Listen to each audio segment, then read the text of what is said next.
Le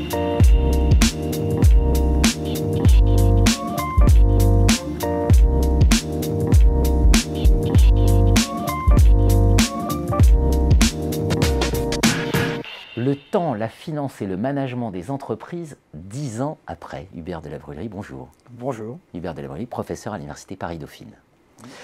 10 ans après, puisque c'était un papier de la Revue française de gestion. En 2009, numéro spécial, Concilier finance et management, disponible en open access. Et donc vous avez produit un petit papier dans The Conversation France à l'occasion du festival de la Revue française de gestion. Vous nous dites quid novum, voilà. Voilà, quoi de neuf par rapport au papier initial? Il s'en est passé des choses. Il s'en est passé, il y a eu peut-être une crise boursière, vaguement, une crise financière et des interrogations. Non, j'ai souhaité réévoquer le problème du temps, de la temporalité dans l'action, parce que la vraie question, c'est celle de la temporalité dans l'action. Le temps, c'est une ressource économique rare. Le temps fait partie des processus économiques. Vous savez, on connaît bien ça en France avec le vin, la production, le vieillissement. Les financiers savent qu'il y a des crédits de vieillissement. Je vous fais crédit d'un certain vieillissement et d'une maturité.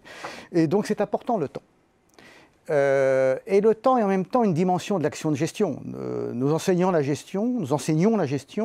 Qu'est-ce que la gestion? C'est une science des organisations, mais c'est une science des organisations agissantes. Ne faisons pas que penser, nous agissons. C'est une praxéologie. Et c'est très important pour nous de nous interroger sur le côté mise en œuvre de l'action. Le présent n'est qu'une immédiateté d'une action en suspens. Et c'est très important d'intégrer cette notion de décision, parce qu'une décision, ça va engager des coûts, des énergies, des connaissances, et ça va engager du temps. Et cette temporalité, c'est une des caractéristiques d'une décision de gestion. Après, chacun a son horizon. Le temps boursier n'est pas forcément le temps du stratège à très long terme. Mais la temporalité, c'est une des caractéristiques de la gestion et de l'engagement dans le temps. Un capital, après tout, qu'est-ce que c'est? Un capital, c'est un flux par le temps. Un flux de dépenses, un flux de coûts dans une durée. Donc ces points-là me semblent importants parce que la temporalité s'accélère peut-être. Et depuis 10 ans, c'est peut-être une évolution. La remarque que je dois faire, c'est que le rythme, la temporalité, le séquencement s'accélère un petit peu. On le voit bien, apparaissent des papiers sur le management agile, sur donc cette notion de management agile, qui peut-être peut être un peu critiquée par opposition au temps long de la maturation. Vous avez votre papier, le papier que j'ai cité, regorge de petites formules qui nous rappellent l'importance de cette épaisseur du temps. Et ce que vous nous dites, c'est attention, politique non conventionnelle, quantitative easing, tout ça, on est rentré dans une logique, dans un autre monde. Oui, le management agile, ça c'est des règles de gestion où on privilégie l'immédiateté, le face-à-face avec l'autre, avec l'environnement. C'est en fait une vision de la gestion comme un jeu vidéo, vous voulez, où l'épaisseur du temps c'est l'immédiat. Bien sûr. Et vous faites référence effectivement au taux d'intérêt zéro qui, je ne veux pas rentrer dans les débats macroéconomiques, mais les taux d'intérêt zéro, c'est quand même très important. Ça veut dire que le prix social du temps est nul. Incroyable. On n'a aucun intérêt à attendre, donner le temps au temps, etc. Socialement, c'est un très mauvais indicateur. Je ne veux pas rentrer dans le débat qui a fait l'objet de débats du prix du temps, etc. Mais c'est une très mauvaise leçon d'économie. Parce que le temps, c'est de l'argent, le temps vaut quelque chose. On a intérêt à attendre. On a intérêt à attendre, prendre son temps.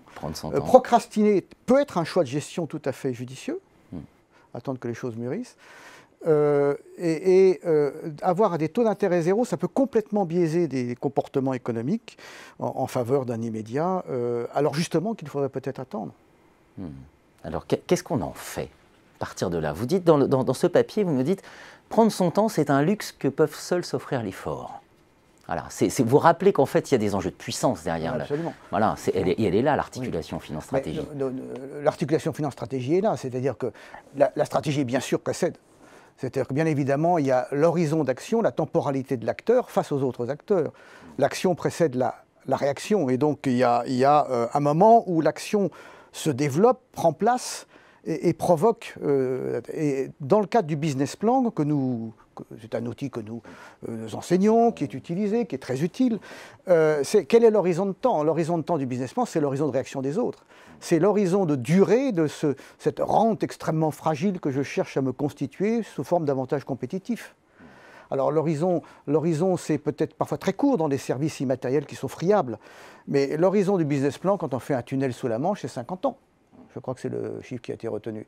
Donc, l'épaisseur du temps stratégique, la temporalité stratégique, c'est quelque chose qui fait partie du projet, et le projet gestionnaire, projet d'engagement de ressources dans le temps, ce n'est pas forcément une variable qui tombe du ciel, c'est une variable qu'on se construit soi-même. C'est un jeu d'acteurs qui se construit collectivement sur un marché, par exemple, avec des concurrents. Et bien évidemment, dès qu'on parle d'acteurs, il y a des rapports de force. Il ne faut surtout pas avoir une vision un peu naïve des choses. Les rapports de force font partie des rapports de gestion et des coûts ou des gains qu'on peut envisager. Pour conclure, Hubert de la Borellerie, dans notre contexte actuel, peut-être qu'un jour, on va quand même avoir un retour du prix social du temps. Voilà, ça ne va pas durer indéfiniment, cette drogue boursière dont vous nous parlez dans ce papier. Heureusement, et de ce point de vue, semble-t-il, alors là, évidemment, je sors de mon champ, mais la Réserve fédérale américaine a une beaucoup plus grande maturité et responsabilité dans l'action que la Banque centrale européenne.